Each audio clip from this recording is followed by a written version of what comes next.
The very worst form of national service is, of course, the military draft, which forces young people to kill or be killed on government orders. The draft lowers the cost of an interventionist foreign policy because government need not compete with private employers for recruits. Anyone who refuses a draft notice runs the risk of being jailed, so government can provide lower pay and benefits to draftees than to volunteers.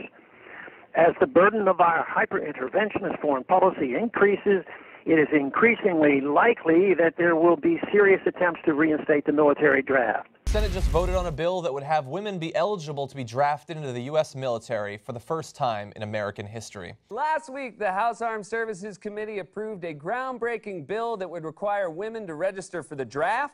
The Army and the Marine Corps are now considering having women sign up for the draft. Recently, we've seen two top generals come out in support of a female draft. This, of course, is in addition to women joining frontline combat. This week, the top officers in the Army and Marine Corps testified that they believe all women, including even the adorable Reese Witherspoon, should have to register for future military drafts.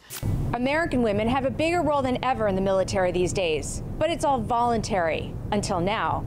The Senate voted to force women to sign up for the draft at 18. Women now have the ability to serve in combat zones and in special forces, but will they soon be part of the draft? The House Armed Services Committee has voted yes, and now the bill is headed to the House floor. So the House Armed Services Committee has voted with a vote of 32 to 30 to put in the 2017 National Defense Authorization Act for women to register for the Selective Service.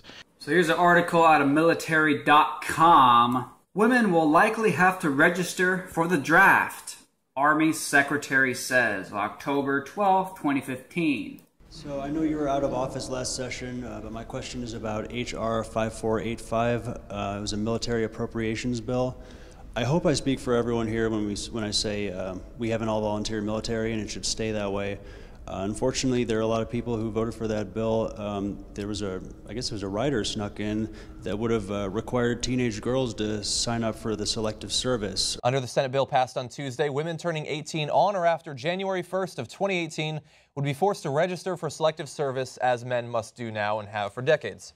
Failure to register could result in the loss of various forms of federal aid, including Pell Grants, a penalty that men already face. Because the policy could not apply to women who turned 18 before 2018, it would not affect current aid arrangements. And so you still have a couple of years buffer. If you're near that age, you might not have to sign up for the Selective Service. You'd be fine. There are 300 politicians who either voted for that bill or have otherwise stated that they support some kind of bring back the draft, require women to sign up, or impose some kind of civil emergency preparedness, which I can regard as a forced labor program. Shockingly, 80% of them are Democrats. Obama, Rahm Emanuel, Jon Stewart, Tulsi Gabbard included. Former Clinton administration Labor Secretary Robert Reich recently called on the government to force young people to spend 2 years either serving in the military or performing some other type of government-directed community service. Will you stand with the 95% of House Democrats who voted last summer to protect our daughters' equal rights to be used as cannon fodder, or are you out of touch with 95% of your party? Well, I'm not sure. I don't know the bill, first of all, so I don't track them by numbers.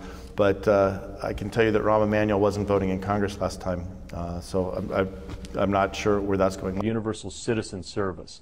You have to participate. Citizenship is not an entitlement program. It comes with responsibilities. Everybody somewhere between the ages of 18 and 25 will serve 3 months of basic training and understanding in a kind of civil defense. There could be nothing wrong with all Americans having a joint similar experience of civil, what we call civil defense training or civil service, or some sense of service to country and preparation, which will give people a sense of what it means to be an American. Let me talk more about Selective Service and military in general. I do support the volunteer military. And I'm very proud that my son, after finishing his college degree, volunteered and decided to go into the Navy because, and I will share with you some of his reasoning. He was in 3rd grade when 9/11 happened. It was a formative experience for him.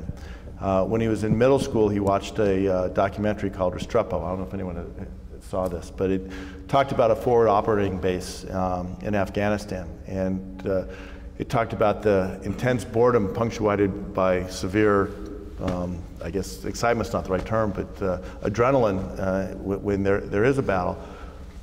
But that most of these people were coming from communities that didn't have the same opportunities that my son had. And he says, you know what, we all need to stand forward and serve our country. It gives people an opportunity to say that they have served, and everyone doesn't have to do the same thing to... Served in the military. Not necessarily. Just serve their nation, no matter what.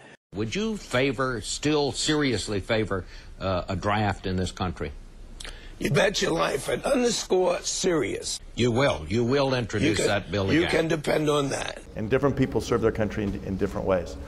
That was my son's choice. Now, in 1979, when I turned 18, it was the first year of the Selective Service. I remember going to the post office and registering.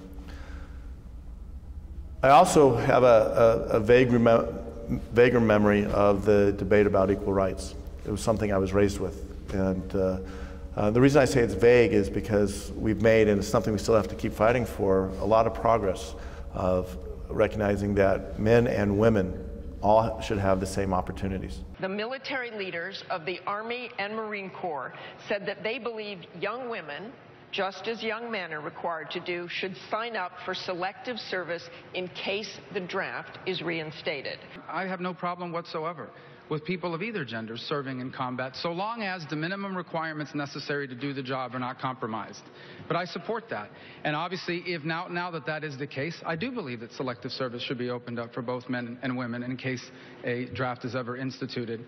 And that includes opportunities of going to school, opportunities of being a teacher or going into marketing, or going into the military. There's no reason why young women should be discriminated against from registering for the Selective Service. And we've seen progress that we weren't the first, we were actually behind, but women have the chance to, if they choose, serve in combat units, serve in all branches of our military. I support that, and I support that need. The idea of having everybody register concerns me a little bit unless we have a better idea of where that's going to come out. So, like I said, I'm not familiar with the bill, but I do feel very strongly about men and women having equal opportunities across the board, men and women doing the same work, being paid the same wage, and that those who do choose to serve in a volunteer military deserve the honor and respect of all of us, and when they come home, deserve the backing of all of us in gratitude for their service. Do you believe young women should sign up for selective service, be required to do so? I do. Talking about fighting for your country, then you have to make, those are the tough decisions. Yeah. I mean, I'm sure you talk to, some of the Israeli soldiers and listen to what those women talk about. They're whooping butt over there. And they don't play.